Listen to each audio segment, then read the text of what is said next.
एक खूबसूरत सा गांव था। नीला आसमान, सब्ज घास और रंग बिरंगे मकान। वहां 3 दोस्त रहते थे, हसन, आफिया और अनाया। वो सब मिलकर खेलते और हर तरफ खुशियां बखेरते।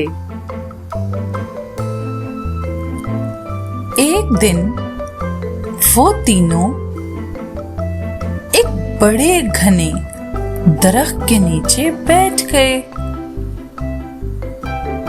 हंसते खेलते किताब पढ़ने लगे।